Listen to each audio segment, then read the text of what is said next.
Hello मित्रों, नमस्कार। कैसे हैं आप सभी लोग? आशा करता हूँ आप सभी लोग बहुत अच्छे होंगे। तो बताइएगा कि होली कैसे खेली, या किस किसने सबसे ज्यादा रंग लगाया, किसका किसका मुंह पर अभी भी रंग लगे हुए हैं। तो होली अच्छे से मन गई होगी, अब पढ़ाई भी थोड़ा कर लीजिए। तो चलते हैं, आज का हमारा टॉपिक क्या है मित्रों? हमारा टॉपिक है स्वराज पार्टी और साइमन कमीशन। हम स्वराज पार्टी जो गठन हुआ था और साइमन कमीशन जो भारत आया था, इसके बारे में कुछ क्वेश्चंस लाए हैं जो बहुत इंपॉर्टेंट है। हम उन्हें देखते हैं, ठीक है। चलते हैं मित्रों अपने पहले क्वेश्चन की तरफ। निम्न में से किसने स्वराज पार्टी निर्माण करने के लिए कांग्रेस के अध्यक्ष पद से त्यागपत्र दिया था? किसने स्वराज पार्टी का निर्माण करने के लिए कांग्रेस के अध्यक्ष पद से इस्तीफा दिया था? चितरंजन दास, फिरोज शाह मेहता, विठल भाई पटेल, मोतीलाल नेहरू। तो किसने दिया था? ये चितरंजन दास ने। क्योंकि जब असहयोग आंदोलन जो हुआ था, उस समय हिंसा जो हुई थी, चोरी चोरा हिंसा जो हुई थी, उसमें उसके उसके लिए गांधी जी को गिरफ्तार कर लिया गया था। बाकी तो देश में पूरे तरफ से निराशा का माहौल हो गया था कि अब कैसे क्या होगा। तो उसी समय ये चितरंजन दास और मोतीलाल नेहरू चाहते थे कि कांग्रेस के माध्यम से जो विधानमंडल है उसमें उसमें यानी उसमें प्रवेश किया जाए और इस क्रांति को और मजबूती दिया जाए। लेकिन उस जो प्रस्ताव रखा गया अधिवेशन में कांग्रेस के, तो उसमें अस्वीकार कर दिया गया कांग्रेस के अधिवेशन में, ठीक है। तो इसलिए ये अलग हुए और स्वराज पार्टी का गठन हुआ। तो नेक्स्ट क्वेश्चन है मित्रों हमारा, स्वराज पार्टी का गठन किसके असफल के बाद हुआ?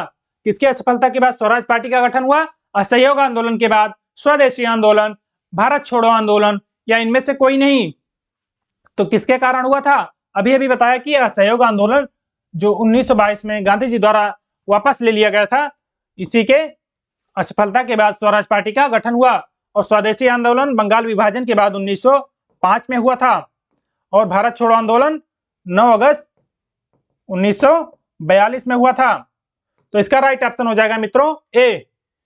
नेक्स्ट क्वेश्चन हमारा है, स्वराज पार्टी की स्थापना किसने की थी? बताइएगा, स्वराज पार्टी की स्थापना किनके द्वारा की गई थी? चितरंजन दास एवं मोतीलाल नेहरू, गांधी जी एवं मोतीलाल नेहरू, गांधी जी एवं बाल गंगाधर तिलक एवं चितरंजन दास। तो किसके द्वारा की गई थी? ये चितरंजन दास और मोतीलाल नेहरू के द्वारा की गई थी स्वराज पार्टी का स्थापना। तो इसका राइट ऑप्शन ए हो जाएगा मित्रों। अगला क्वेश्चन हमारा है मित्रों, स्वराज पार्टी की स्थापना कब हुई? बताइएगा, स्वराज पार्टी की स्थापना कब हुई? 1923, 1924, 1921 या फिर 1925? कब हुआ था स्वराज पार्टी का गठन? ये 1923 में चितरंजन दास और मोतीलाल नेहरू के द्वारा स्वराज पार्टी की स्थापना की गई।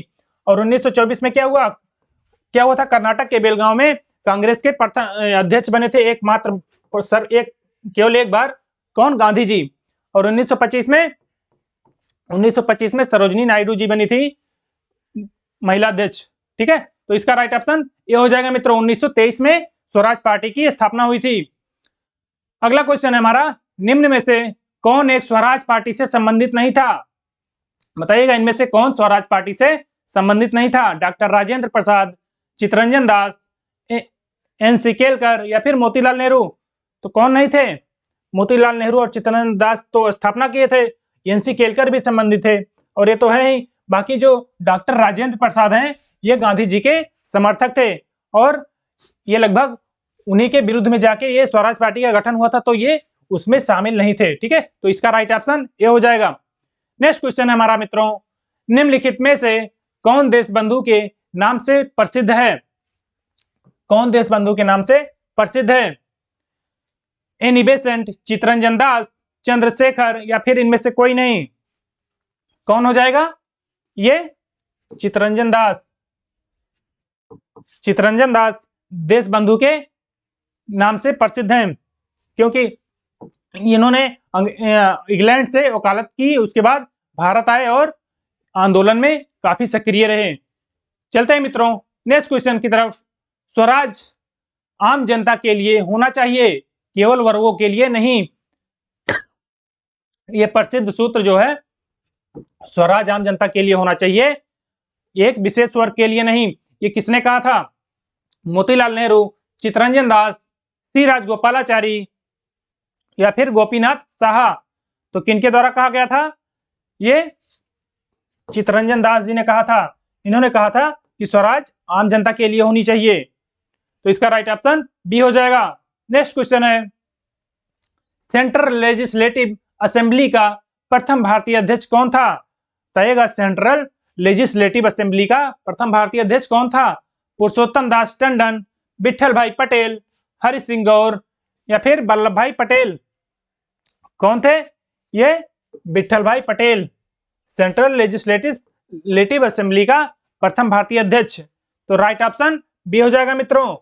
नेक्स्ट क्वेश्चन हमारा है, नेक्स्ट क्वेश्चन है, साइमन कमीशन भारत कब आया था? बताइएगा। और इसमें जो स्वराज पार्टी थी, इसमें जो मोतीलाल नेहरू थे, मोतीलाल नेहरू ये सचिव थे, ठीक है, महासचिव थे, और जो पुरुषोत्तम दास टंडन थे, वो चित्तरंजन दास थे, वो अध्यक्ष थे, याद रखिएगा।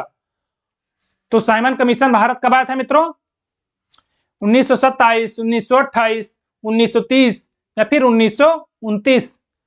ये आया था 1928 में। राइट ऑप्शन बी हो जाएगा।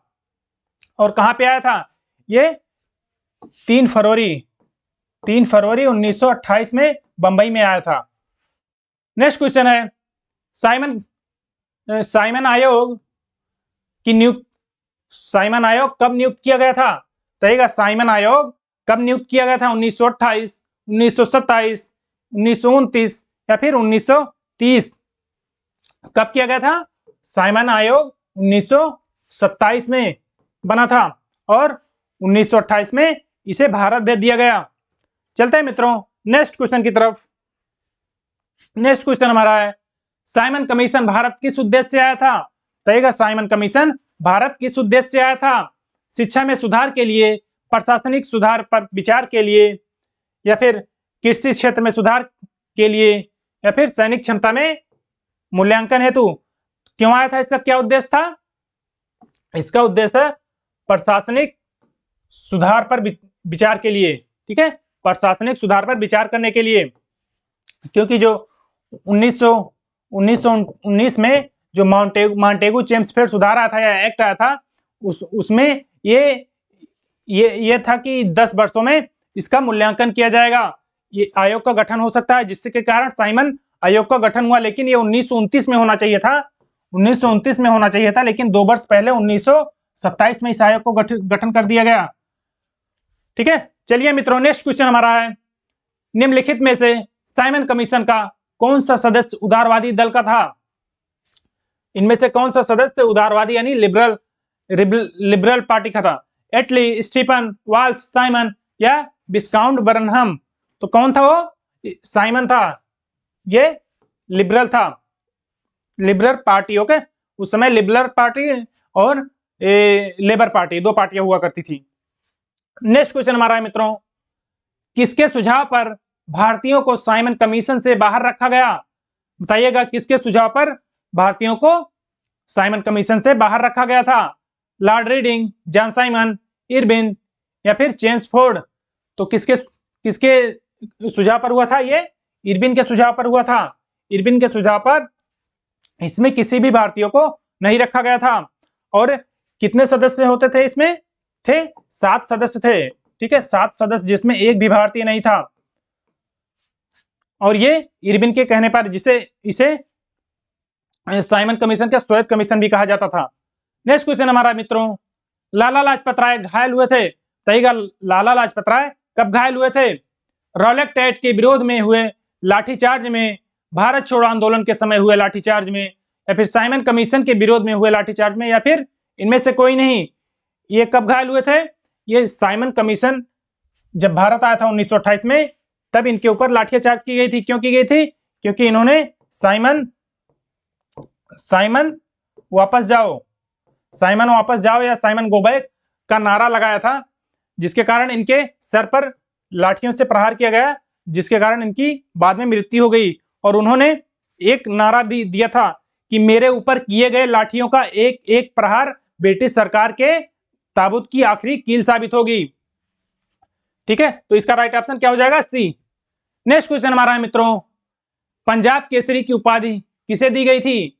बताइएगा, पंजाब केसरी की उपाधि किसे दी गई थी? भगत सिंह, लाला हरदयाल, लाला लाजपत राय या फिर रणजीत सिंह, किसे दी गई थी? ये लाला लाजपत राय को दी गई थी पंजाब केसरी की उपाधि, क्योंकि राजनीति में और विरोधों अंग्रेजों के खिलाफ बहुत प्रदर्शन कर रहे थे, सक्रिय नेता थे, इसलिए इन्हें पंजाब केसरी की उपाधि दी गई थी। तो इसका राइट ऑप्शन सी हो जाएगा मित्रों। नेक्स्ट क्वेश्चन है, नेहरू रिपोर्ट कब तैयार किया गया था? बताइएगा मित्रों, नेहरू रिपोर्ट कब तैयार की गई थी? 1925, 1926, 1927 या फिर 1928? कब किया गया था? ये 1928 में नेहरू रिपोर्ट तैयार किया गया था, 1928 में। और किसने, इसके अध्यक्ष कौन थे? मोतीलाल नेहरू, मोतीलाल नेहरू अध्यक्ष बनाया गया था। और ये साइमन जो आयोग आया था उसके प्रत्युत्तर में ये नेहरू रिपोर्ट तैयार किया गया था। नेक्स्ट क्वेश्चन है मित्रों हमारा, निम्नलिखित में से किसने सर्वप्रथम भारत के लिए औपनिवेशिक स्वराज की मांग की, यानी डोमिनियन स्टेटस? औपनिवेशिक स्वराज की मांग किसके द्वारा की गई थी? राजगोपालाचारी और सरदार पटेल, जवाहरलाल नेहरू और जगजीवन राम, मोतीलाल नेहरू और गोविंद बल्लभ पंत या फिर तेज बहादुर सप्रू और जयकर? तो किसके द्वारा किया गया था डोमिनियन स्टेटस या औपनिवेशिक स्वराज? ये तेज बहादुर सप्रू और जयकर के द्वारा किया गया था। तो इसका राइट ऑप्शन डी हो जाएगा। और इसमें मोतीलाल नेहरू भी थे, लेकिन यहाँ गोविंद बल्लभ पंत नहीं थे, इसलिए ये ऑप्शन नहीं होगा। ओके, चलते हैं मित्रों। नेक्स्ट क्वेश्चन, मुस्लिम लीग के किस अधिवेशन में 14 सूत्रीय प्रस्ताव रखा गया? मुस्लिम लीग के किस अधिवेशन में 14 सूत्रीय प्रस्ताव रखा गया और किसके द्वारा रखा गया था? ये मोहम्मद अली जिन्ना के द्वारा रखा गया था। 1926, 1927, 1928 या फिर 1929? ये 1929 नेहरू रिपोर्ट का विरोध भी किया था, नेहरू रिपोर्ट का विरोध भी किया था और 1929 में इसने 14 सूत्रीय प्रस्ताव भी रखा गया। और नेक्स्ट क्वेश्चन, और इसमें चलते हैं मित्रों। तो हमारे क्वेश्चन इतने ही थे मित्रों, और अगर सेशन पसंद आया तो लाइक भी करिए और चैनल को हमारे सब्सक्राइब करिए और दोस्तों के साथ जरूर शेयर करिए। तो तब तक के लिए मित्रों मिलते हैं नेक्स्ट सेशन में, तब तक के लिए जय हिंद।